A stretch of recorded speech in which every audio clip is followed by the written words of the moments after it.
Latest OET results പുറത്തു വന്നിട്ടുണ്ട്. Unexpected ആയിട്ട് ഇവിടെ ഒന്നും സംഭവിക്കുന്നില്ല. OET ആണോ? ഒരൊറ്റ ഓപ്ഷനേ ഉള്ളൂ.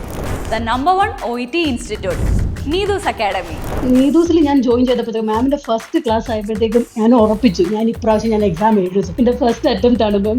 Reading listening 430, speaking 410 and for writing 370 ആണ്. ഞാൻ എന്റെ വീടിനടുത്ത് അത്യാവശ്യം ഫേമസ് ആയിട്ടുള്ള 2 അക്കാഡമിയിൽ പഠിച്ചായിരുന്നു. 2 തവണ കൂടുതൽ OET എഴുതിയായിരുന്നു. എന്നിട്ട് എനിക്ക് കിട്ടിയില്ല. ഞാൻ ചോദിച്ച എല്ലാവരും തന്നെ നീതൂസ് ആണ് ബെസ്റ്റ്. അപ്പൊ നീതൂസിൽ തന്നെ ജോയിൻ ചെയ്യുന്നത് നല്ലതെന്ന് പറഞ്ഞു. 270 നിന്ന് എന്റെ ലിസണിങ്ങിന്റെ സ്കോറാണ് 350 പോയി. കുറെ പ്രാവശ്യം എഴുതി കിട്ടിയില്ല. അവസാനമാണ് ഞാൻ ഈ നീതൂസിൽ വരുന്നത്. ഇങ്ങനെ ഫ്രണ്ട്സ് ഒക്കെ പറഞ്ഞ് നീതൂസിൽ കയറുന്നത്. ഇതിന്റെ 5th അറ്റംപ്റ്റ് ആയിരുന്നു. നീതൂസിൽ വന്നിട്ടുള്ള ഫസ്റ്റ് അറ്റംപ്റ്റ് ആയിരുന്നു. ശരിക്കും എനിക്ക് 290 എന്നുള്ള സ്കോറിൽ ഞാൻ 380 എത്തി റീഡിങ്ങും. എല്ലാവരോടും പറഞ്ഞു നീതൂസിൽ ജോയിൻ ചെയ്താൽ മസ്റ്റ് ആയിട്ട് നമ്മളെ കൊണ്ട് പറ്റുമെന്ന്. റെക്കോർഡ് വിജയത്തിൽ കുറഞ്ഞ മറ്റൊന്നും തന്നെ ഞങ്ങളും പ്രതീക്ഷിക്കുന്നില്ല. ഇത്തവണയും പ്രതീക്ഷകൾ തെറ്റിയിട്ടുമില്ല. OET നിങ്ങളുടെ ആഗ്രഹവും ലക്ഷ്യവുമാണെങ്കിൽ ആയിരക്കണക്കിന് വരുന്ന വിദ്യാർത്ഥികളുടെ അനുഭവ സാക്ഷ്യങ്ങളെ നിങ്ങളുടെ മുമ്പിൽ അവതരിപ്പിക്കാൻ ഞങ്ങൾക്ക് കഴിയും. So join with us.